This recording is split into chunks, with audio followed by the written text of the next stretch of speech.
Bienvenue dans le podcast Ce que la vie m'a appris, le 5e épisode avec Marion Diaz, Force cachée. Bonjour à tous. La vie, finalement, les épreuves de vie ont fait que j'ai découvert intérieurement que nous avions tous des forces et dans les situations compliquées, finalement, cette force nous permet quand même d'avancer. On a tous et toutes une force dans notre corps qui nous permet d'avancer. Essayer de rebondir, accepter d'être aidé, sortir de chez toi. Je dis que je l'accepte, mais il faut avancer. On n'a pas le choix. Il faut avancer. On n'a pas le choix.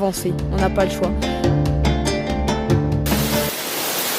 Même quand on perd le pied, même quand on est au fond du gouffre, on a tous et toutes une force dans notre corps qui nous permet d'avancer. J'ai donc une maladie qui s'appelle l'endométriose, qui est à un niveau assez important. J'ai eu plusieurs opérations. En fait, ces dernières années, ma 6e et ma 7e opération ont été très importantes. Ces opérations-là, finalement, m'ont changé. J'ai eu beaucoup de choses ces dernières années. Entre la maladie, j'ai également perdu mon père, qui était vraiment un repère pour moi. J'ai clairement touché le fond après son départ. Cumulé avec mes 2 dernières opérations qui sont assez mal passées. J'ai surtout failli mourir sur la dernière opération. Ça a modifié tout le cours de mon existence et surtout ma vision de la vie. J'ai surtout compris que la vie ne tenait qu'à un fil. Mon papa, je l'ai perdu subitement. Mon opération où j'ai failli mourir a été 1 mois après le départ de mon père. Je me suis encore plus rendu compte que la vie tenait qu'à un fil et que tout pouvait basculer d'une minute à l'autre. Faut essayer de rebondir. On a quand même une force intérieure, une force cachée. Par exemple, par rapport à la maladie, l'handicap que la maladie a fait sur moi, soit on essaye d'en faire une force, soit on se laisse aller. Moi, personnellement, j'ai décidé d'avancer. J'en ai fait une force. J'ai créé une association. J'aide les autres femmes, je sensibilise, j'informe et j'accompagne les femmes qui sont atteintes d'endométriose. Mon parcours de vie, finalement, j'en ai fait une force et me permet aujourd'hui d'en parler et puis d'aider les autres. La maladie m'a beaucoup changé dans ma vie quotidienne parce que j'ai pas mal d'handicaps invisibles aujourd'hui qui m'embêtent dans ma qualité de vie et dans ma vie quotidienne. Il a fallu que j'accepte tout ça. Il a fallu que je vive avec. De toute façon, je sortais plus de chez moi. Ce qui est dur pour moi, c'est surtout l'handicap invisible aux yeux des autres. Mais mon parcours de vie a fait aussi que j'ai décidé d'en faire une force. Je me suis dit, est-ce que je reste chez moi en dépression ou est-ce que...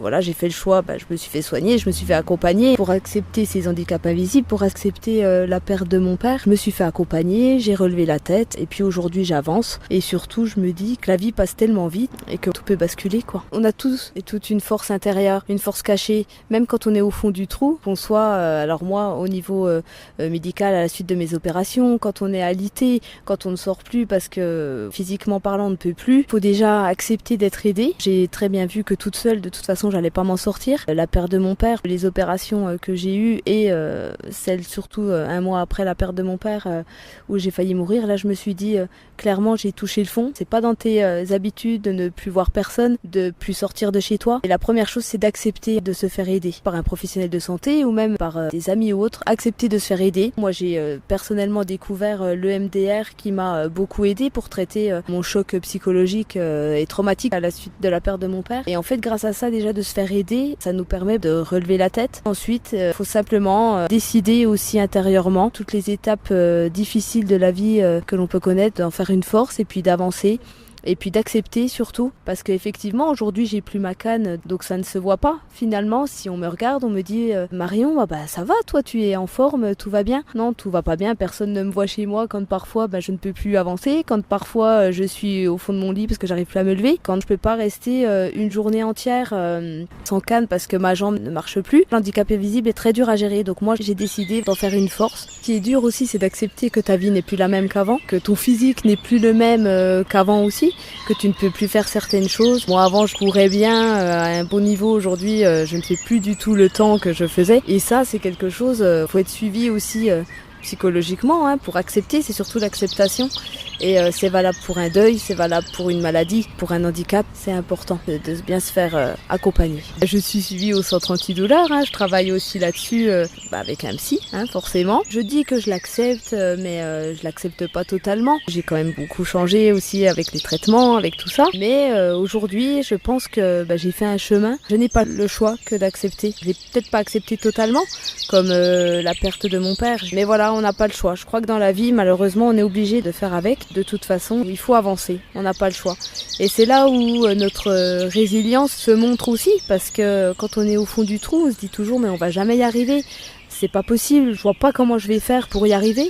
Et en fait, on a des forces cachées qui permettent de se relever et on est tous capables d'y arriver, tous. J'ai perdu mon travail à cause de la maladie, j'ai perdu mon physique à cause de la maladie, j'ai perdu plein de choses à cause de la maladie. Cette maladie, c'est l'endométriose. C'est une maladie gynécologique chronique qui ne touche que les femmes. C'est quand des cellules semblables à la muqueuse utérine, donc dans l'utérus, vont aller se développer en dehors de l'utérus et coloniser les organes alentours. Et malheureusement, dans mon cas, j'en ai partout, sur l'intestin, sur le diaphragme, sur la vessie, j'en ai sur les nerfs sacrés, j'en ai partout. Et j'ai une forme très sévère d'endométriose qui aujourd'hui me rend un petit peu handicapée à cause de ça. Le premier symptôme quand on est atteinte d'endométriose, c'est des douleurs très intenses pendant les règles qui doivent alerter, ou par exemple les jeunes filles peuvent faire des malaises, se sentir très très mal et que ça dépasse le petit Doliprane que l'on prend une fois par jour. Ça, c'est l'un des premiers symptômes de l'endométriose. Après, il y a d'autres symptômes associés, des douleurs pendant les rapports sexuels, des douleurs pendant la digestion, des problèmes urinaires. C'est des choses qui doivent alerter. Il n'est pas normal d'avoir mal pendant ces règles. Messieurs, mesdames, si vous avez dans votre entourage une femme, une sœur, votre fille, votre nièce, votre copine, c'est aussi grâce à tout ce parcours que j'ai avec la maladie, les handicaps que j'ai aujourd'hui, qui m'ont donné l'idée de créer une association pour que des jeunes filles, des jeunes femmes, des femmes se retrouvent pas au point où j'en suis aujourd'hui. Après le départ de mon père, après la maladie, sur le moment on se dit que c'est dur, on n'arrive pas à vivre, on n'arrivera jamais à vivre avec ça. Et puis finalement, avec le chemin que j'ai fait pour accepter aussi bien le départ de mon père que la maladie, je peux pas dire que c'est du négatif. Finalement, j'ai plus de positif parce que je me dis qu'on avance. Ça m'a appris que la vie peut basculer du jour au lendemain, d'une minute à l'autre. On peut mourir d'une minute à l'autre. Et vraiment, je pense que ces épreuves de vie, ces épreuves compliquées, finalement aujourd'hui, j'en ai fait une force et puis j'avance avec toujours mon père au-dessus de moi. Et en fait, on a des forces cachées qui permettent de se relever et on est tous capables d'y arriver, tous. Je vous donne rendez-vous bientôt pour le 6e épisode de la série de podcasts Ce que la vie m'a appris.